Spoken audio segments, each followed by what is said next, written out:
This is Coda Radio, episode 497 for December 15th, 2022.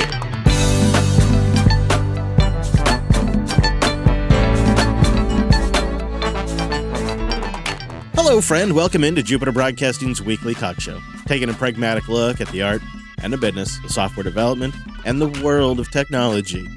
My name is Chris, and joining me out of time, it's our host, Mr. Dominic. Hello, Mike. We must fly our TARDISes in a circle to get out of time and space. It's what we have to do every now and then as podcasters. I mean, the normies don't know about it, but we've mastered time travel. We're a bit of time lords, and we're doing this one a little ahead. That's right. Because the holidays are cometh, and we're just recording ahead. We're like doing our homework before it's due.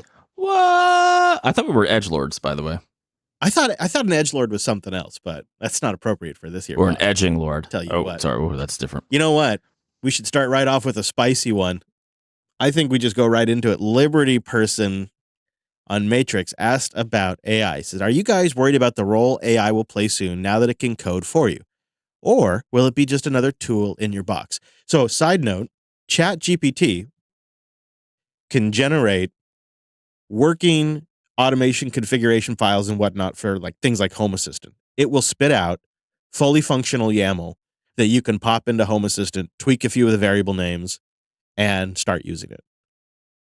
I was blown away with that.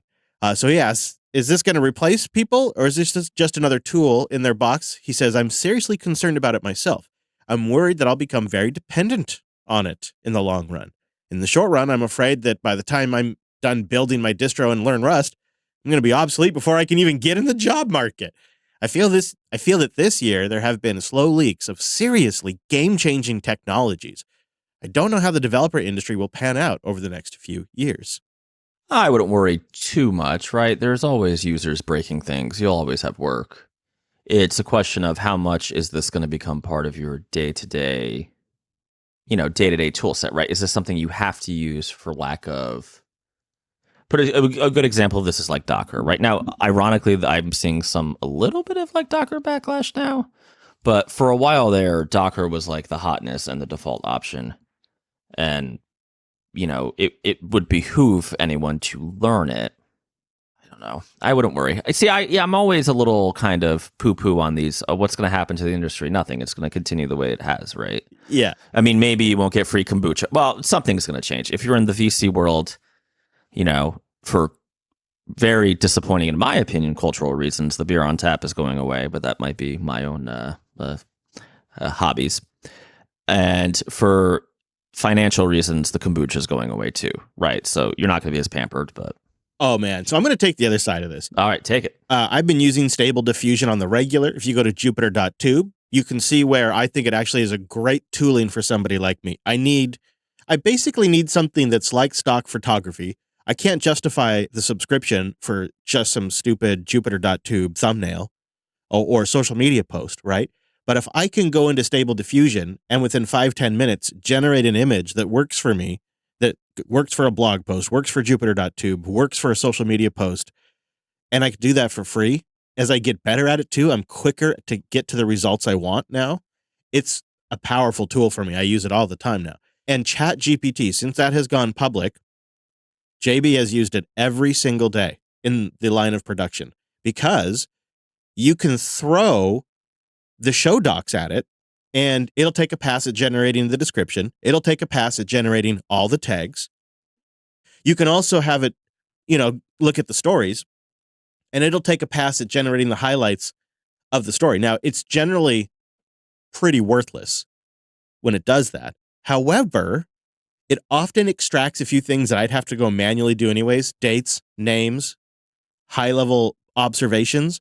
From that, I can start writing. Like I'm the kind of guy that when we need to send out an email, I'll have somebody else write the email first, and then I'll just completely rewrite it. But I couldn't actually start it. I have to have somebody else start it, and then I'll read it and make it better.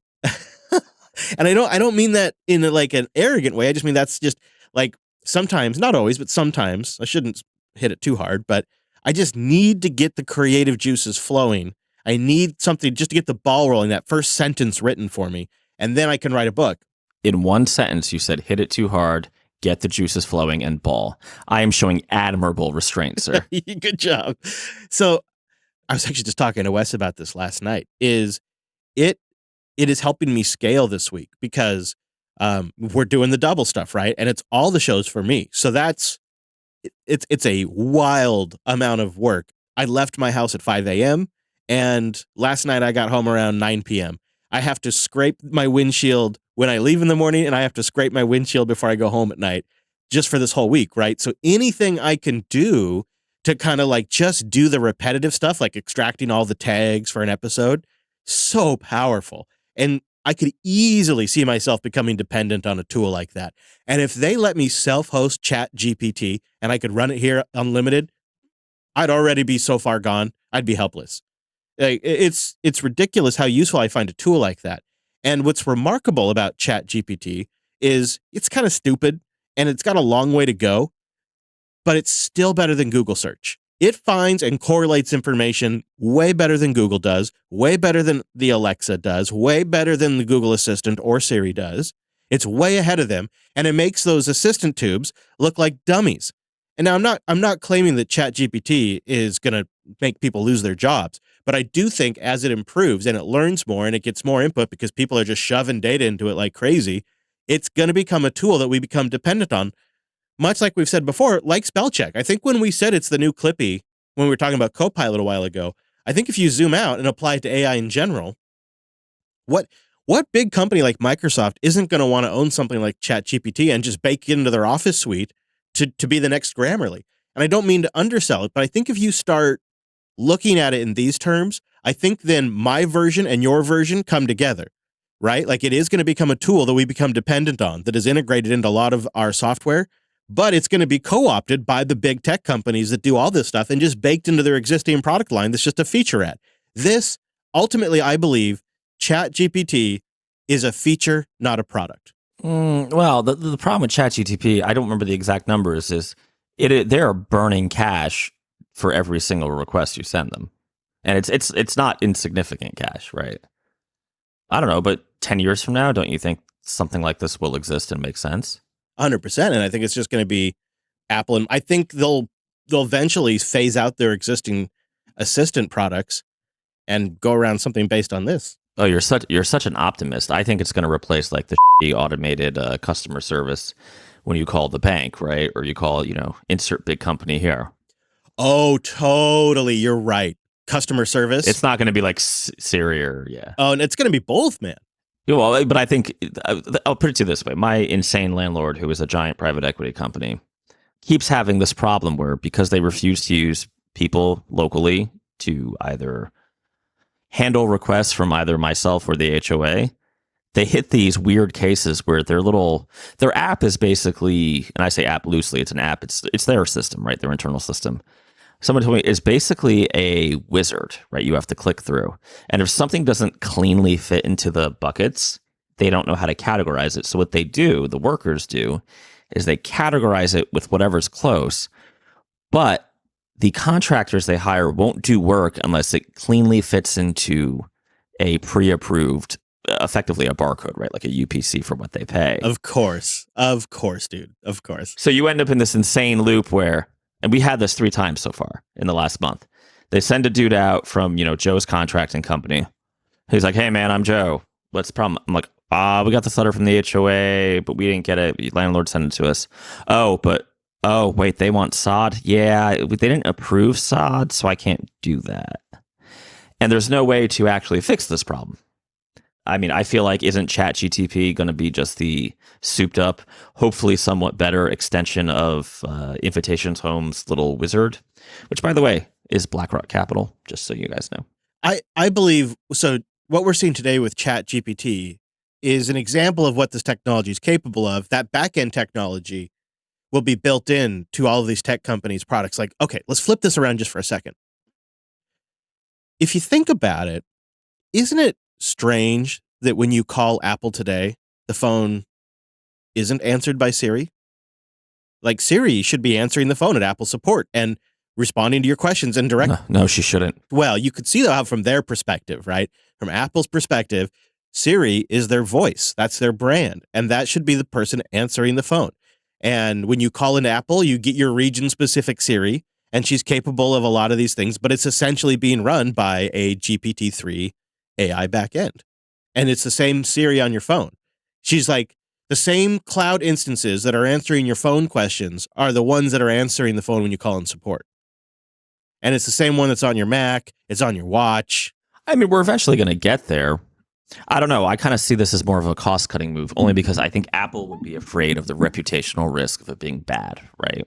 Perhaps. Microsoft's all in, though, because as No Way Land in our 24/7 Matrix chat room points out, Microsoft's already invested $1 billion greenbacks into OpenAI, and all of that infra is on Azure. True. So Microsoft's definitely keeping the door cracked. You know what I mean? Like, I think this makes so much sense for their Office 365 products.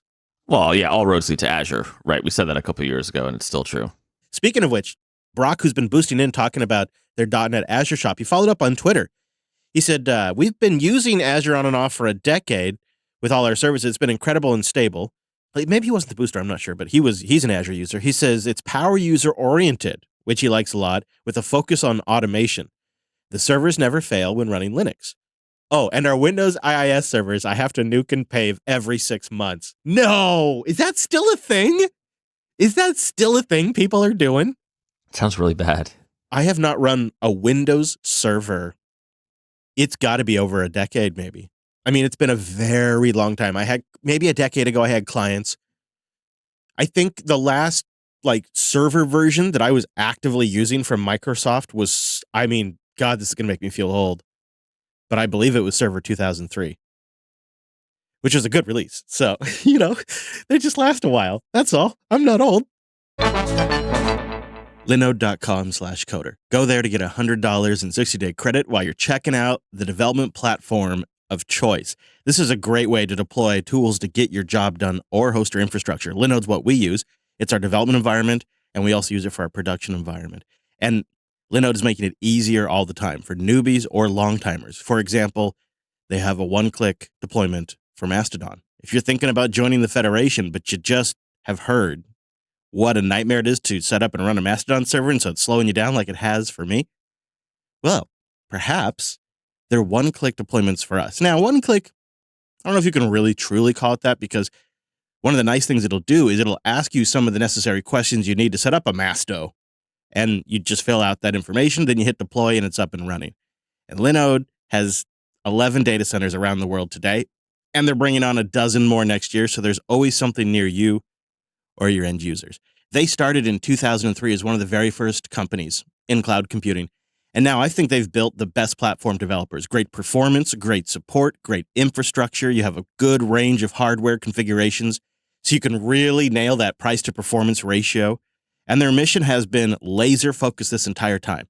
Make cloud computing simple, affordable, and accessible to all types. And they do that by making a great product and by having great support. And if you go to linode.com/coder, you'll get a $100 offer. So you can try out anything on Linode. You get $100. You can try it out. You can really kick the tires and see if it's the right platform for your personal stuff, your business stuff, whatever it might be.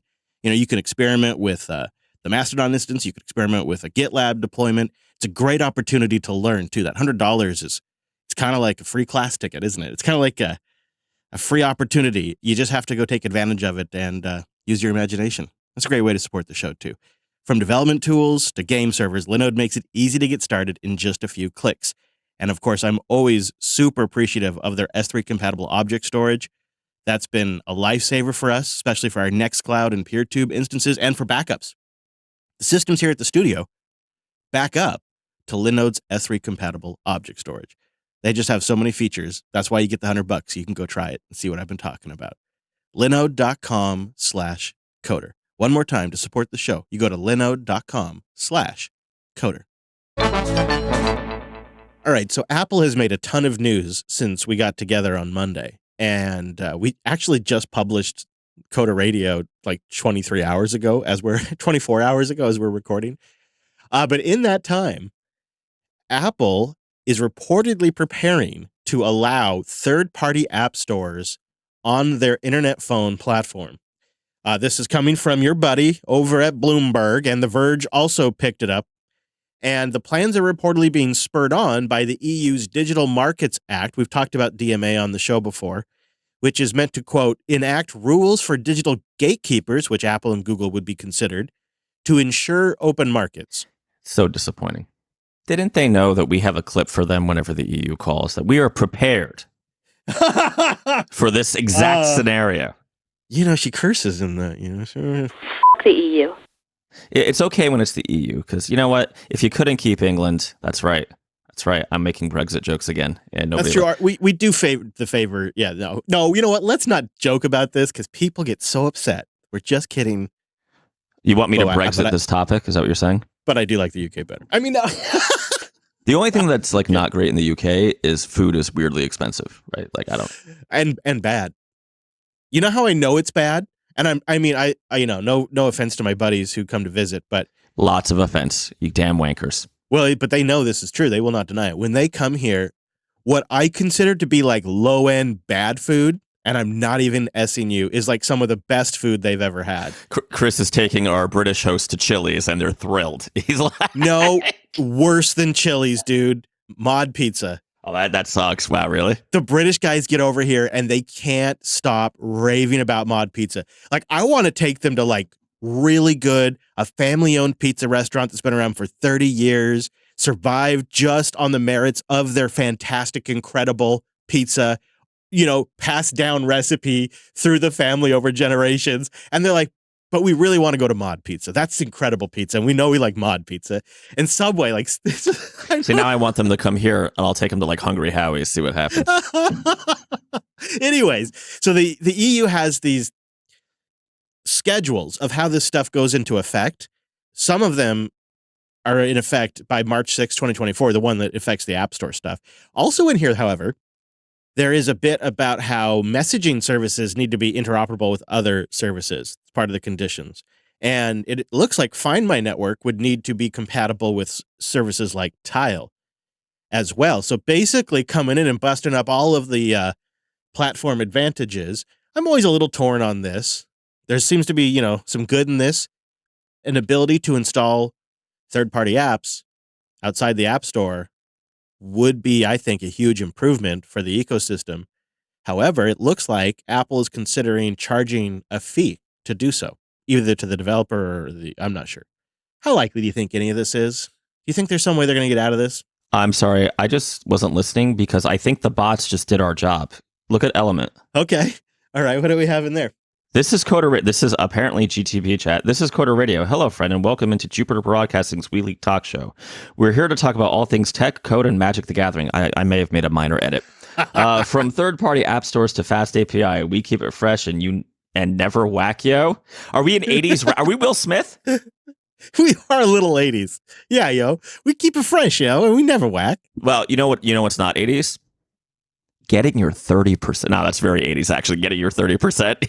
Yeah. It is. Why would anybody do this? Because Apple has already won in federal court in the U.S., and we have nothing but respect for Great Britain. But I don't think that the other place that Britain used to be part of is going to be able to stop them from getting that 30%. And also, like, the bigger markets are the United States and China. Like, China can stop them from letting people airdrop things. They pretty effectively did that. All hail Pooh Bear. But I could see them not. Yeah, right. Maybe they don't enable this outside the EU, perhaps. That could be one thing. Why would you even do it? Like, I don't want to say fork the EU, but it's the law. But isn't this a good thing if this happens? Is it? I don't know. The EU likes to bluster and do a lot of things, but all right, one, I don't care. Two, I've lost a lot of faith. The fact that they couldn't make some accommodation with the right-wingers in Great Britain.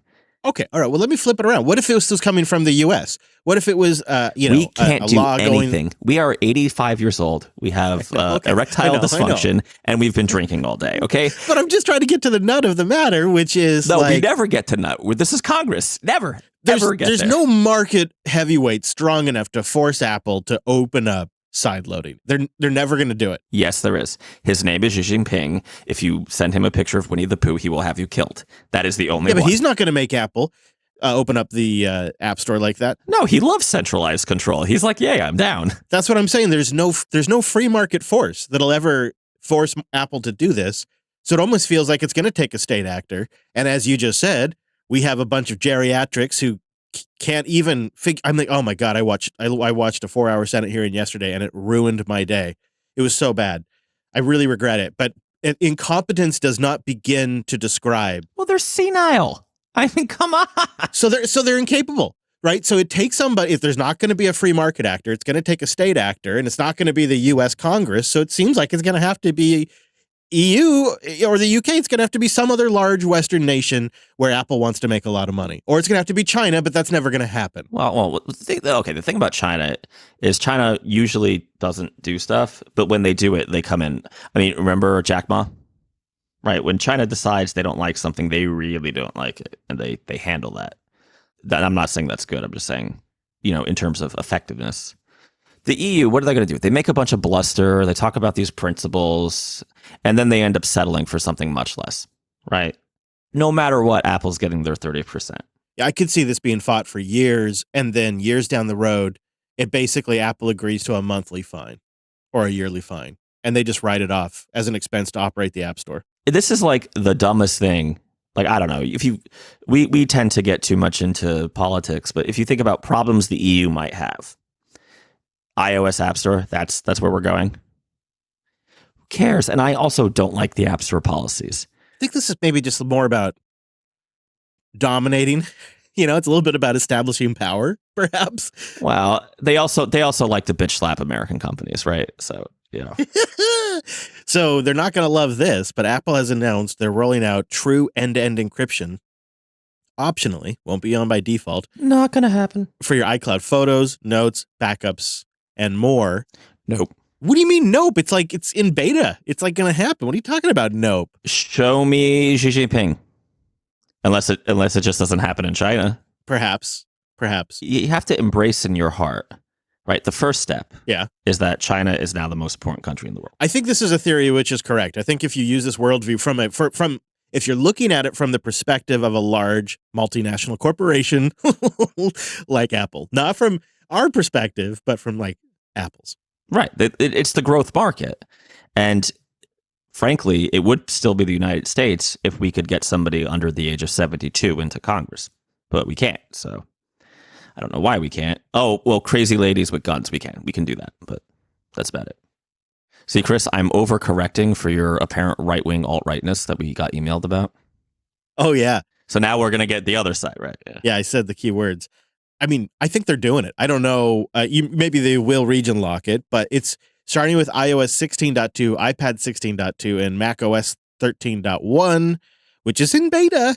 Your device backups and iMessages will now be encrypted, which was kind of that backdoor that existed. iCloud Drive encrypted, notes, photos encrypted, reminders encrypted, voice memos, Safari bookmarks, Siri shortcuts, wallet passes, all encrypted. And as you have experienced, if you lose the key, if you lose the login, you lose everything. Apple cannot restore it. They have you set up a recovery device, and if you lose that recovery contact and device, you are screwed. We've talked a lot about the limpness of Congress here, but if there is one law that I think they could actually manage to pass, that isn't like renaming a post office, I'm pretty sure preventing this is the one, right? Because you're going to have I could think of lots of do-gooder organizations screaming, the children, blah, blah, blah, the cops, the FBI, everybody who wants to spy on people, weirdly the IRS now, lobbying pretty hard to not have this happen. In fact, the FBI was pissed off already, right? We've seen this happen where they went toe-to-toe in public with Apple. And they released a statement after Apple's announcement, and they said it was, quote, deeply concerning. And there's another group, to your point, actually, I think it's called the Surveillance Technology Oversight Project, or STOP, took the opposite side and said that it's long overdue that Apple did this. But then another organization took their opposite side and said, well, this is only going to harm children. Quote, this is, I believe the FBI, quote, this hinders our ability to protect the American people from criminal acts ranging from cyber attacks and violence against children. And most importantly, tax evasion. Let's be honest, what it's going to be used for. Yeah, probably. And it's, it's when it is optional, then only the people that have something to hide will likely turn it on. And I hate that. And that's one of the reasons why I advocate for. Not true. No, not true. Not true. If you look at the statistics, if we're talking about actual pedophiles, right? Pedophiles. Why did I make that British? See, I'm in love with, you know what? I love Britain still. You could have done better in the World Cup. You could have tried. You guys phoned it in. That's, we're not going to talk about it too much. But if you look at like educational attainment, socioeconomic status, see, I'm British again. Bloody hell. Most actual pedophiles are not like smart guys. They're not Coda Radio listeners, right? They're dumb. They would have to read a step-by-step article of how to turn that on. And they'd probably mess it up anyway, right? Yeah. The sophisticated criminals that are going to turn this on are like your Sam Bankman-Frieds of the world, who, by the way, were you? Can I gloat? Yeah. As much as I'm anti-system today, my faith is restored because Bahamian jail, that sounds bad. Yeah. Well, we'll see, right? We'll see what ends up happening ultimately. But the fact that he's arrested. They denied him bail. I couldn't believe that. Well, his ex-girlfriend, Caroline, is working with a former SEC representative who's a lawyer now. And I saw a report last night that perhaps a couple of FTX insiders came forward to the Bahamian authorities and basically spilled the beans on Sam. Hang on, Chris, I have to flip this card here. See, flip? Get it? Yeah, they all flipped, right? What? Of course. I hope that what happens is that they extradite him to the U.S., and that he gets a proper return on his political investment and nothing happens. Just because I want you to restart Unfiltered. Oh. I would, right? Oh, I tell you what. You would lose it. I can feel it in the Slack channel already. We'll see what happens. I watched this. These were the Senate hearings about the collapse of FTX. It was 2 days worth. And they pointed out that the folks that got wrapped up in the Madoff scams are just beginning to get paid now, 12, 13 years later. They're just beginning to get their payments. So this is a very long process. Yeah, I mean, they say crime doesn't pay, but I don't know if it's financial. It seems to be going. Notice no VCs are being questioned. Just, saying. Day one wasn't too bad, but day two, you're not going to believe this. Day two, for expert testimony to Congress, they brought in an actor whose name I forget, but he's an actor. And I didn't catch his introduction, so I didn't realize he was an actor, but I was chatting online. I was like, why does this guy feel like he's a poser? Like he's just pretending. Like he doesn't even know what he's talking about. And somebody's like, he's actually an actor. Like they brought in an actor. Because he literally is. They brought in Kevin O'Leary from Shark Tank, who was literally completely uninformed on crypto until SBF paid him $15 million to pay attention. If you've ever watched Shark Tank, and if someone offers you a deal like he offers, those are bad deals, right? Paying interest plus a rev share is always stupid. These are the congressional expert testimonies, right? And then they brought in two professors. The first gal thought there was only 10 Bitcoin developers. She didn't have any idea how it works. She had to read from her notes constantly, but she did disclose that, up front, she just would shut it all down immediately. She'd ban it all. And then another gal who seemed to be the most neutral, but they never called on her very much. And so you just had all these showboaters come in, and it was brutal to watch. Just they don't have any understanding of what happened, and nothing they're proposing. Like there's a bill that Senator Warren is proposing to solve this, and none of it addresses what happened with FTX. It's all more about making sure people don't transfer large sums of money, and it's about reporting person-to-person transactions. It's all about financial monitoring, and none of it has anything to do with resolving what happened with FTX. It's about tax collection. Yes. Yeah, it's about tax collection. That's all it's about. They don't care about it. They're going to say it's about crime and human trafficking and all that. That's bull. A more boring hearing, that wasn't a hearing, but a press release from the IRS, is this is their plan. Right? I know I keep hitting that point, but we are going to live in such a monitored society that if you forget that you sent money to somebody, or worse, accidentally send money to the wrong, God forbid, Venmo account, you're going to need to account for that. Everything's going to need to be run as though even people were individual little businesses that have to keep records. And I will tell you that I think I don't think you and I are guilty of anything. I don't think most of our listeners are, but I think the tax code in the US is incredibly complicated. And it's very easy to interpret something wrong or make a mistake. And I think a lot of people are going to get nailed. And it's not going to be, no one's going to jail, right? It's going to be, well, that's a $200 fine. I'm sure you've had this experience. You fill out a form wrong, they consider it invalid, it's late, that's $250. Yeah. Not to have us both hitting this point at the same time, but super hard here. But I think what you're saying will come to fruition because tax revenue is going to be in the dumpster, right? We had a really good tax revenue for 2021 and 2020 and even 2019 because a huge portion of tax revenue for local, state government and federal government is capital gains tax, stocks, Bitcoin, any of the crypto, NFT silliness going on, lots of big, corporate deals and sales, all of that has capital gains tax. And when you have a recession, everybody's taking a loss on those same items. Mm-hmm. And there's way less tax revenue coming in. Plus driving goes down. So there's less gas tax revenue. So my state generates a ton of revenue from the gas tax. That goes down. There's a huge flip in the income for the government. And at the same time, they're adding debt on like crazy, right? So the two things are incompatible. So they will have to raise their income. And how does a government raise its income? Through taxes. And so they will have to become more active and more aggressive.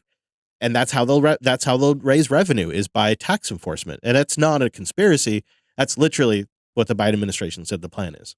So it is going to be rough. Yeah, they're not gonna like throw people in jail. They're gonna hit small businesses with like little technicalities, right? Like or folks with side hustles. The side hustlers. Oh, if you don't account for that Venmo over $600 that you got over a 12-month period, yeah, that's taxable income.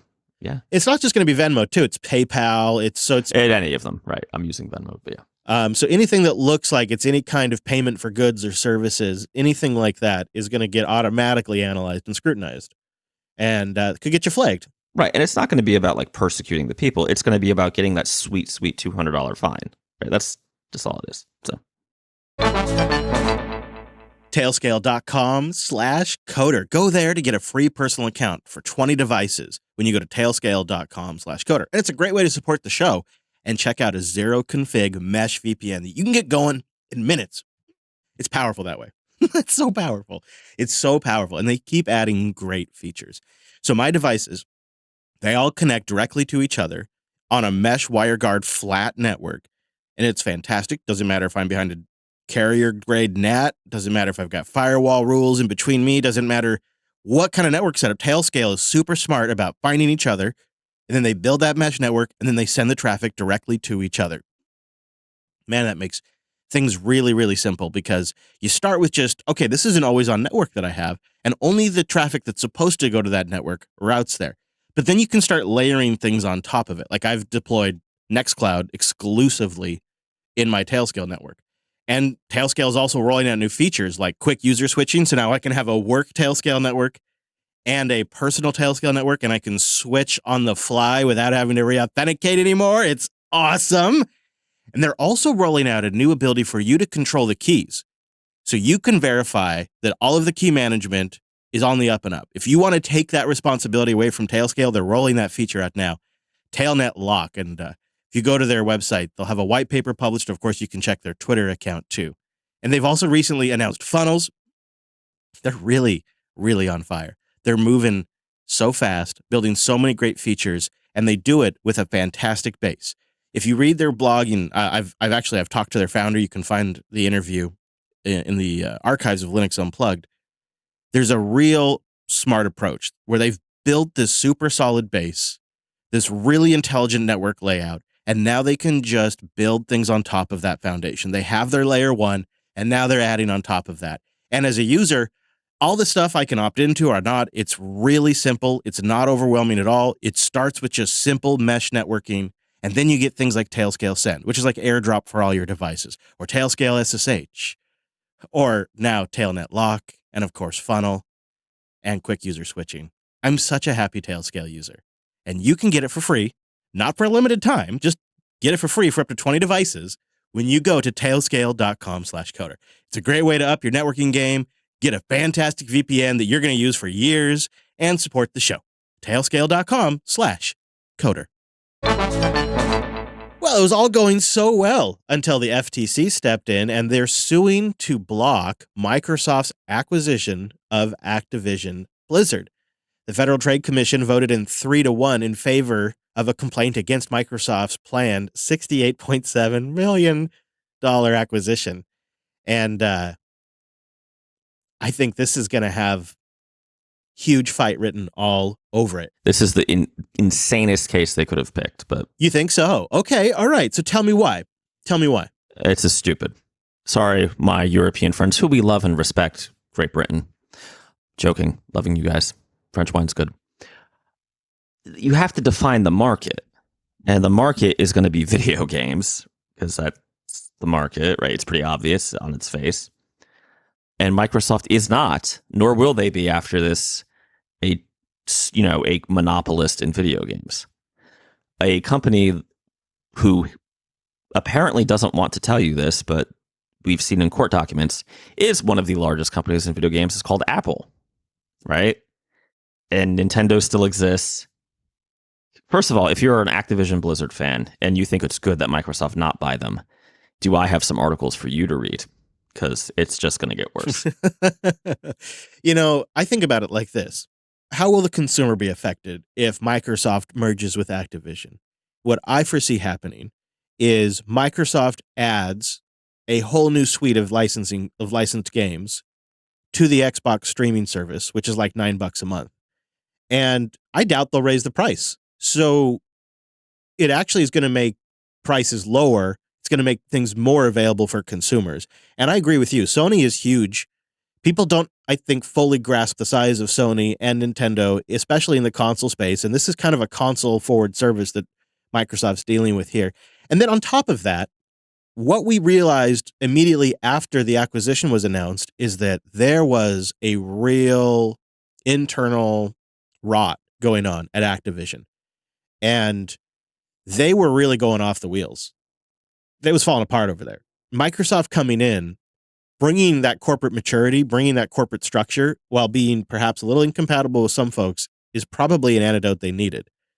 And Microsoft, to kind of try to allay everyone's fears, you probably saw this, is going out of their way to announce a 10-year deal with Nintendo for Call of Duty and stuff, right? They're doing that because your hardcore FPS players are chilling with their Switch. Yeah. I know. It's so silly. It's just not the platform for that. But if you think about it, if you're going to spend $70 billion on Activision to get things like Call of Duty, it's actually in Microsoft's best interest to make Call of Duty available on the PlayStation and the Nintendo so they can make that money back, right? Because $8 a month, $9 a month, it's going to take a long time to pay that $70 billion off. But if they can put it as part of their Microsoft streaming package and they can sell it one-off at $60 a copy on Nintendo and Sony's platform, why wouldn't they do that, right? It's silly. It's like, of course they want to do that. And I think the issue here is the FTC has a new boss.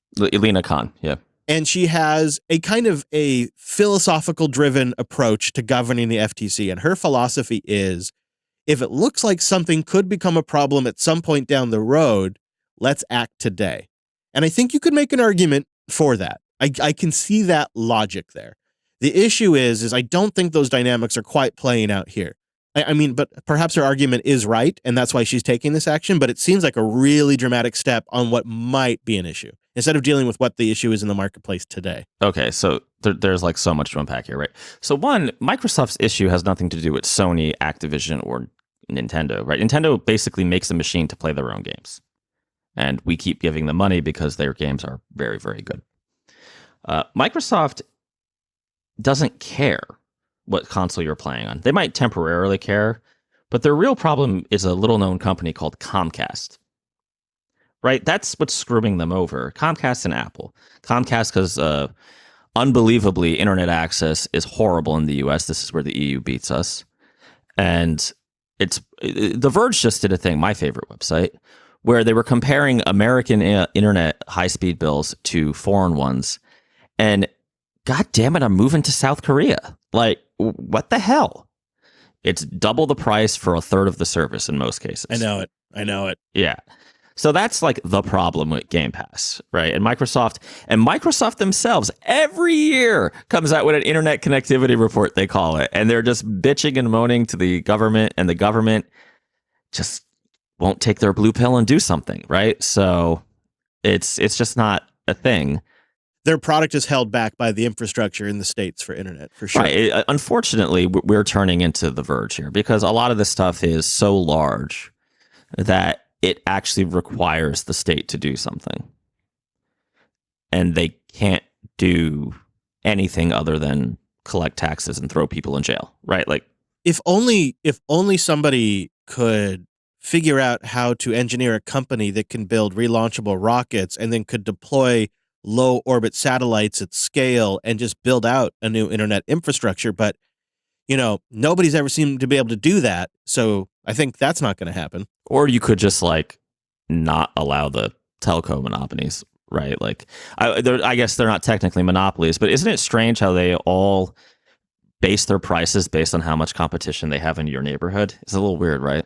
Mm. Dude, our bill just went up $100 a month at the studio. We're now paying nearly, you're not going to believe this. How much? We're now paying nearly $480 a month for 300 megabits.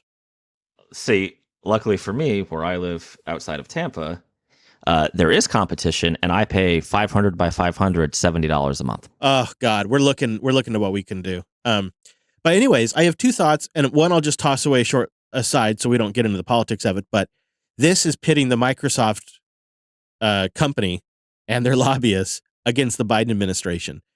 Because this is the FTC commissioner is very much seen as part of the Biden administration. It's a Biden pick. Such a weird choice, though. Of all the things she could have gone after, I know, and all of the things on all the companies for the Biden administration to go after, because Microsoft has been enjoying about a decade of very little government interference, and this is a big change in that all of a sudden. But putting that aside here, don't you think that Microsoft has likely learned from Windows and Office and now understands that the real strategy is make our products available on whatever platform people want, and it's going to be gaming as a service. The metaphor would be they're skating to where the puck is going to go here, because yes, infrastructure is bad today, but theoretically it is conceivable that in the next 10 years, 20 years, that's going to get solved. And so they want to be ready to go with the Disney-sized catalog for gaming.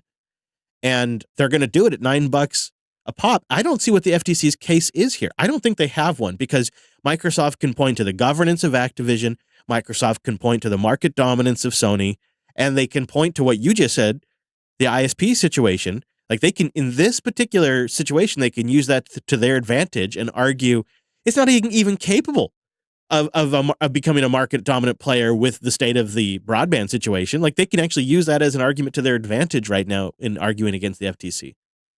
I don't see how they have a leg to stand on, the FTC. They're going to lose this. They're going to lose, and this is pure predatory capitalism on Microsoft's part, only because for some reason Activision was unable to like rein their nonsense in, right? Like that. There's Wall Street Journal articles about the insane frat boy behavior at Activision, and also their games kind of suck now, right? They're not. It's. I don't get, like, people are. I understand there's a history there with Blizzard and all that, but. Yeah, they're big, but they're not nowhere near the entirety of the industry, right? They're nowhere near 51%. And even if they were, that's just not like legally a monopoly. We're not lawyers, right? But yeah, and one of their leading arguments is that Microsoft will use this market position to, quote, show and already has withhold content from its gaming rivals, end quote. But then right before this FTC thing dropped, very tactfully by Microsoft, they announced that 10-year deal with Nintendo, and they announced a deal with Sony, which just undercuts that position, which is what the FTC led with this suit. Yeah, I really don't understand this move on the FTC's part, because there are so many very, very obvious targets that, I mean, I guess maybe they think Microsoft, they'll be able to get a settlement, because Microsoft is very, like, they love capitulating to the government because they don't want what happened to them in the past to happen again. I don't know. Apple App Store seems like a much bigger, more obvious target. Right. All of the ISPs, just like nail the ISPs, right? Pick like one case. Like I'll give you an example. Eatontown, New Jersey, where there's one ISP and they charge you $200 for 200 by 200 of cable, right? Like cable internet, coax internet, where I used to live. See, it's not just the EU. I tend to think that the problem is, like, Lena Khan's a very smart person. And I think she knows that Microsoft will sign some sort of settlement instead of fight. And then she can say it's a win. Where if you go after Comcast, they may or may not have a few pet 100 Congress critters, right? This has got to be it, dude. I think you've nailed it. Because if you did go after the ISPs and you busted that up and you brought competition back to the ISP space, that would return exponential economic dividends for decades. Not educational. Think about kids in underprivileged neighborhoods who are fighting their way with DSL or tethering to mom's phone. Telemedicine. Yep, telemedicine. Yep. It would change lives if we could break up the ISP monopoly, and it would change lives almost immediately for the better, and it would put more money back in the pockets of the American people while inflation is going crazy. It would be huge. And you're right. Instead, this is what they focus on. Ooh, boy. God forbid someone has to like not get an exclusive skin in Call of Duty on the Nintendo or although that's not even true because Microsoft already promised all that stuff. So it's like, I don't know. This is dumb, but ask not what your podcast can boast for you, but what you can boast for your podcast. The Golden Dragon came in with a row of ducks. Just my obligatory thank you for another great show boost. Well, thank you, the Golden Dragon. This is a small set since the episode's only been out for 24 hours, and so you were quick on it. Really appreciate that. And Mitch D came in. Mitch, he is the co-developer of Podverse. Well, one of the developers. I suppose they have more, but co-founder of Podverse, which is a podcasting 2.0 app with 10,000 sats. Coming in hot with the boost. Glad you are planning to make JB lit. That is the live item tag. Yes, we are. So there's a whole new system coming along where you will be able to listen when Coder Radio is live just in your podcasting 2.0 app. You won't have to go to Jupiter Tube. You won't have to have a separate feed. It's just when you open up your podcast list and you're looking at all your available podcasts, when Coder Radio is live, it'll just be in that list with a live little live logo next to it. And you can just hit play and tune into our live stream. We're not there yet. Step one is to start generating our own feeds, which we hope to do in early 2023. Mitch also sent in another 10,000 sats to make his total 20,000. Appreciate it very much, and thanks for the great work on Podverse. And also a thank you to Tepulus, who's been streaming us batches of 200 sats while he listens over the last day or so. And I thought I'd do something kind of fun. So Mike and I are pre-recording right now. And so your emails and your boosts, they're going to be kind of spread out over the next few episodes. If you don't hear it in one, it might be in another. And I thought this could be a nice chance.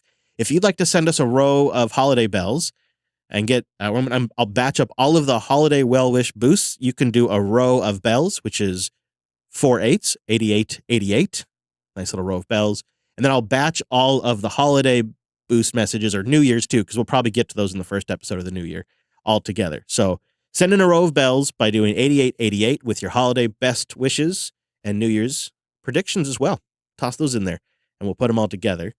And I think that'll probably be in the first week of January because we're recording one more episode this year on Monday. So if you'd like to join us for what I think might be our last episode of the year, join us Monday, the 19th of December at Jupiter.tube at 9 a.m. Pacific, noon Eastern. That'll be our last live show. The feed will keep delivering episodes, though, because we have been banking them. So get your holiday boosts in or get your emails in because we'd like to bank a couple of those so we can also fill out those episodes. You can do that at coder.show/contact as well. Mr. Dominic, is there anywhere you'd like to send the good people before we get out of here? Any holiday locations? Yeah, I would send you to wherever the FCC petition site. Let's break up Comcast. Let's do it. Dude, wouldn't that be amazing if the Coder Radio program got that rolling? I'd totally be on board. I think we would both end up in the back of a Buick, but yeah. Oh, yeah. That's true.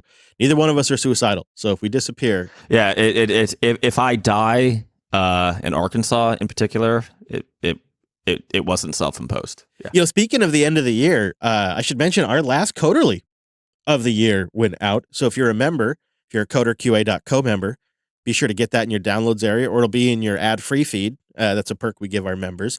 And if you'd like to support all the shows, Jupiter.party, and use the promo code 2022 to take $2 off a month, the membership for the lifetime of the sub, for new accounts and from upgrades from single show plans to network. What? Promo code 2022 at Jupiter.party. Yeah, I know. Crazy Chris is taking $2 off. That's like the profit margin. But you know what? Love you guys. So it's the holidays. And we're also, I should say, the reason why I did it is because I'm shutting down the Patreon account, which is what I should lead with. So people know I'm shutting down Patreon, consolidating, focusing. A man needs his APIs, Mr. Dominic. Yeah, he sure did. And only one provider. And you know what? One platform has the APIs and one doesn't. You know what I'm saying? I go where the API leads me, as we all do. Just chasing that dragon. Chasing that API dragon. Links to what we talked about today, well, heck, those are over at coder.show/497, or you can find them at our community-built website, jupiterbroadcasting.com. I mentioned JupiterTube. That's where you can catch us live or watch the live stream playbacks and see how the sausage gets made, although not for the queasy. You can find me on the Twitters at ChrisLAS. You can find us both in the Matrix, coder.show/Matrix, in the Fediverse. And our contact page, coder.show/contact. We love hearing from you. Thanks for joining us, and we'll see you right back here next week.